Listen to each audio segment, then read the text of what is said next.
పాటు Sircilla Vemulawada railway station కూడా అత్యాధునికమైన సౌకర్యాలతో అమృత్ భారత్ స్టేషన్ పథకంలో చేర్చాలని చెప్పి కూడా వారిని కోరాం.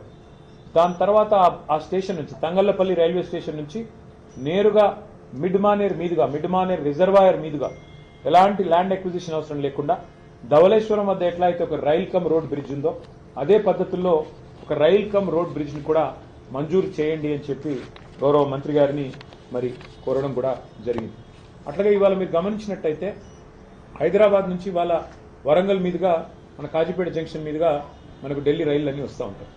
అట్లా కాకుండా అటు లోడ్ ఎక్కువ పెరిగింది కాబట్టి రేపు కరీంనగర్ నుంచి ఇటు మంచిర్యాల వైపు నుంచి తీసుకొని పోవాలి రైళ్లు అంటే ప్రత్యామ్నాయంగా ఎలక్ట్రిఫికేషన్ జరగాలి. లేన్ ఎలక్ట్రిఫికేషన్, రూట్ ఎలక్ట్రిఫికేషన్ జరగాలి. ఇవాళ ఈ రైల్వే లైన్ ఏదైతే ఉందో కొత్తపల్లి మనోహరాబాద్ దీన్ని సంపూర్ణంగా ఎలక్ట్రిఫికేషన్ కూడా టేకప్ చేయాలని చెప్పి మంత్రి గారిని విజ్ఞప్తి చేశాము.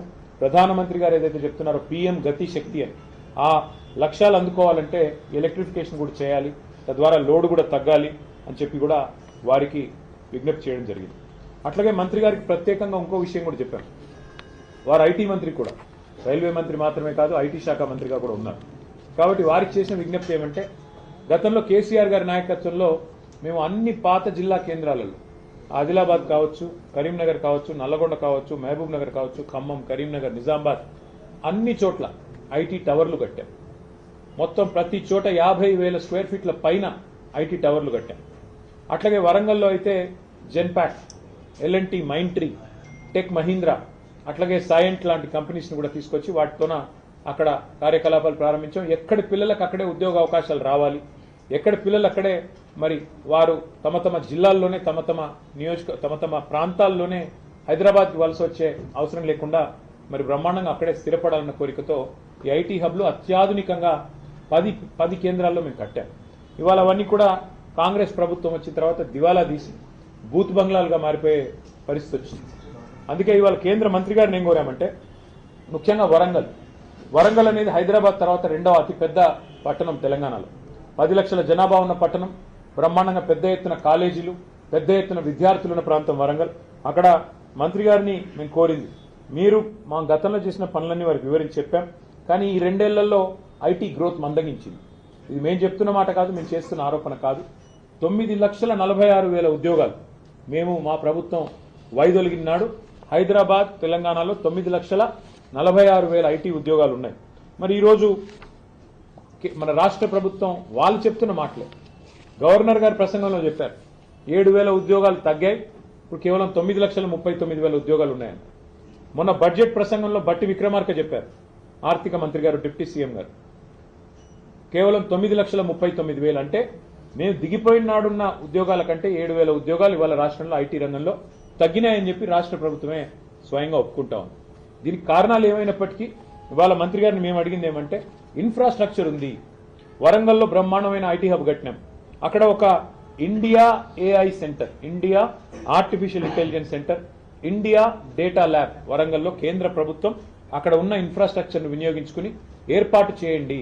హైదరాబాద్ తర్వాత అంత ప్రాముఖ్యత ఉన్న నగరం వరంగల్ కాబట్టి తెలంగాణలోనే మరి 2వ అతిపెద్ద నగరం వరంగల్, అక్కడ ఏర్పాటు చేయండి ఇండియా ఏఐ ల్యాబ్, ఒక ఇండియా ఏఐ సెంటర్ లేదా ఇండియా ఏఐ డేటా ల్యాబ్ ఏర్పాటు చేయండి అని చెప్పి కొత్త పాలసీలో భాగంగా వారిని కోరడం జరిగింది.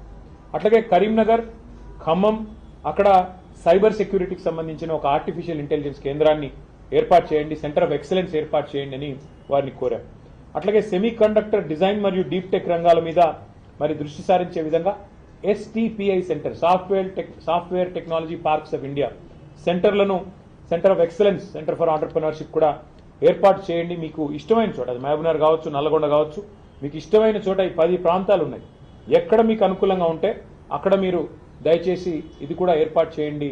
సో ఒక centre of excellence of STPI on entrepreneurship ఏర్పాటు చేయమని కోరాం. దాంతోపాటు మరి అందుబాటులో ఉన్న ఈ ఐటీ టవర్లలో అన్ని మౌలిక సదుపాయాలు ఉన్నాయి. రాష్ట్రమంతా టీ ఫైబర్ కార్యక్రమాన్ని కూడా మా ప్రభుత్వమే చేసింది. కనెక్టివిటీ రాష్ట్రం అంతటా కూడా ఉంది. కాబట్టి పాలసీ ఫ్రేమ్వర్క్ కూడా సిద్ధంగా ఉంది, ఇన్ఫ్రాస్ట్రక్చర్ సిద్ధంగా ఉంది. ఈ అన్ని నగరాలు, అన్ని పట్టణాలు ఇప్పటికి మా ప్రభుత్వం వచ్చింటే ఉపాధి కేంద్రాలుగా మారే అవకాశం ఉంది. యంగ్స్టర్స్ కి హైదరాబాద్ కి, బెంగళూరుకి పోయే అవసరం లేకుండా ఇంకా ఎక్కువ ఐటీ విస్తరణ జరిగేదానికి మా ప్రణాళికలు ఉండినాయి. కానీ ఈ ప్రభుత్వం, కాంగ్రెస్ ప్రభుత్వం పట్టించుకోవట్లేదు. మీరన్నా జోక్యం చేసుకొని వారికి తెలియజెప్పండి. ఈ టియర్ 2 సిటీస్ అంటే ద్వితీయ శ్రేణి పట్టణాలు, వాటిని మరి పెంచాలి, విస్తరించాలి. ప్రపంచవ్యాప్తంగా ఉన్న ట్రెండ్కు అనుకూలంగా మనం కూడా ఏఐని వినియోగించుకోవాలి, ఆర్టిఫిషియల్ ఇంటెలిజెన్స్ని. అందులో భాగంగానే ఏఐ డేటా ల్యాబ్స్ కానీ, ఏఐ సెంటర్స్ కానీ ఏర్పాటు చేయండి అని చెప్పి మరి కేంద్ర మంత్రి గారికి కొన్ని విలువైన సూచనలు కూడా చేయడం జరిగింది. దాదాపు అన్ని విషయాలు కూడా వారు విన్నారు. మరి విని తప్పకుండా పరిశీలిస్తానని చెప్పి మాటిచ్చారు.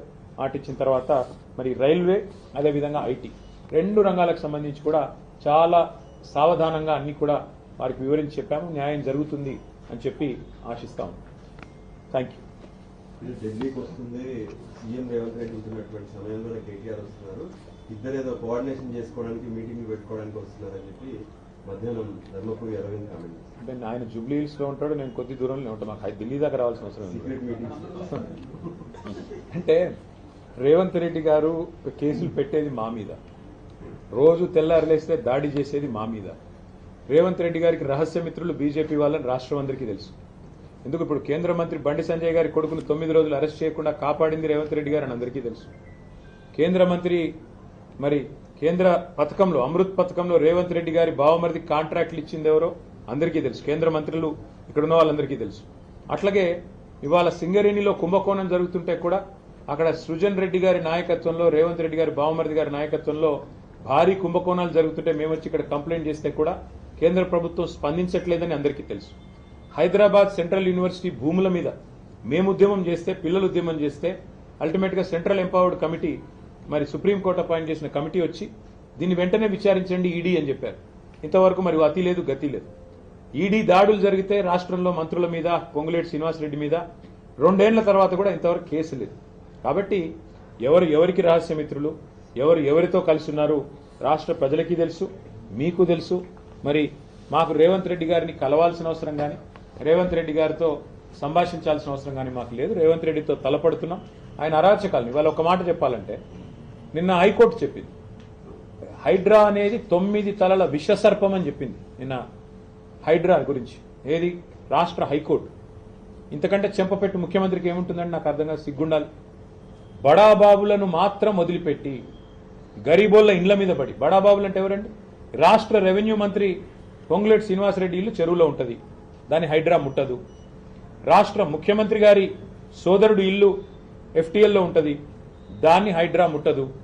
రాష్ట్ర మంత్రులు వివేక్ గారు, శాసన మండలి చైర్మన్ సుఖేందర్ రెడ్డి గారు, రాష్ట్రంలో ఇంకా కీలక నేతలు చాలా మంది బిల్డింగ్లన్నీ చెరువుల్లో ఉన్న, షికాల్లో ఉన్న వాటిని మాత్రం హైడ్రా ముట్టదు.